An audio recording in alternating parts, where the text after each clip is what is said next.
Hey guys, today I'm going to finally answer some of the bookish questions that a bunch of you asked me back at the beginning of March. Sorry for the delay. These are just going to be book-related questions because I respect your right to not care at all about the rest of my life. Your life is short, you can't watch all the videos. Personally, if I never see another stationery haul again, it'll be too soon. So tomorrow, a separate video with non-bookish questions will be coming up if you're interested. First, I got the question, how has BookTube changed your reading? And that's a whole separate video for another time. A lot is the short answer, and in mostly positive ways. I got the question from a few people who gave you your love of reading, and it was the usual suspects, my parents and teachers, but I think the key was just that reading was always seen as something fun. It was never used as a threat, like turn off the TV and read more. My siblings and I played outside and watched a lot of TV and played video games and read a lot of books, and reading was just another fun thing. And I think maybe another thing that helped was that all three of my siblings read a ton. So it was never like Jen's the reader. I think that kind of a label on a kid can create a kind of weird family pressure, and it was never just my thing. Yeah, and I just went to an amazing public school system with like the greatest teachers. My third grade teacher, Mrs. Hufford, was the warmest woman, and she just loved books so deeply. And then my fourth grade teacher, Ms. Hoffman, every year read Where the Red Fern Grows aloud to her class.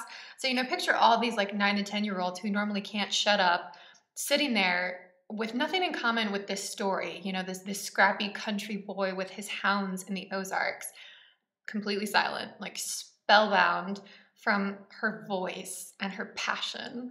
So I just always thought the books were fun and knew that they could transform people. I got one of my favorite kind of questions, which is, what is one classic you think deserves more attention? If you've watched my favorite books of all time series, you know how much I love the novella Fräulein Elsa by Arthur Schnitzler. And in general, Schnitzler is criminally underread in the English-speaking world. But I'm gonna add another, which is La Regenta by Leopoldo. This is from the very end of the 19th century, and it's basically a Spanish Anna Karenina, but so much funnier. And you guys know that Anna Karenina is also one of my favorite books, but La Regenta is wonderful, and no one has read it. So it's long, but completely worth your time. Next is, do you reread a lot? What are your comfort reads when you're sick or feeling under the weather? When I was a kid, I reread every book I loved 1,000 times. I don't really reread anymore, and when I do, it's because I'm craving a childhood book. So I'll pick up the Shoes books, Redwall. Oh, I've been like in such a mood for Redwall recently. Books by Edward Eager, Anne of Green Gables, that kind of thing. But in general, I just feel so overwhelmed with all the books I haven't read that I have no desire to reread. The one adult book that I do like dip into when I'm feeling really down is The Crane's Dance by Meg Howrey, also one of my favorite books. That one's just really special for me. My friend asked which literary character I'd take on a date and which one I have a, quote, inconceivable, irrational, potentially embarrassing desire for. Honestly, none. Like, if a book is romantic, it's because of what's happening between characters, and it has nothing to do with me. So, like, I see the appeal, like, I really do, but I personally just don't insert myself into books. TV miniseries, though, are like a whole other story. You put a fine man in a 19th century jacket, give him some sexy, highbrow vocab, and like, I have blushed for hours. Someone asked for background on me if I'm part of the lit world. Barely at the moment. I'm just starting out as a book reviewer and taking the next steps to get better at that. Down the road, I want to have jobs all about books, writing articles and interviewing authors and just promoting them. How do you manage to read so much? People, I am the slowest reader for somebody who reads as much as I do, if that makes sense. It really does take me longer to process things than the average avid reader. So there's absolutely no secret to it. I read as much as I do because I spend a lot of hours doing it almost every day. I also got the question, why booktube and not a written blog? I had a written blog before. Like most things in my life, I was terrible at promoting it. I didn't even tell my friends and family about it. I just kind of wrote it and didn't care at all that I was writing for nobody. And then once I discovered booktube, though, there was no turning back. As much as I really like book blogs, like booktube is just infinitely more engaging for me, and I'm so much more likely to read a book that I've seen someone talk about as opposed to one that I've only read about.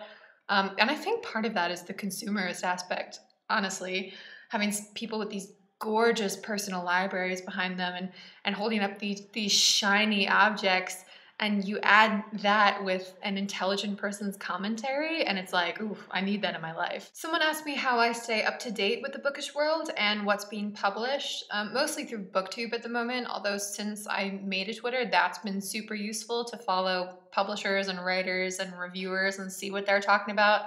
But honestly, I need to, and I want to get better at using other resources. I got a question about how I read, like in long or short bursts, and if I can read wherever I want. The answer to the second question is no. I need to be relatively quiet to read. I can't read in like waiting rooms with TVs that nobody is watching blaring in the background. If I'm in a cafe, I put earplugs in, and I need to be like in the zone.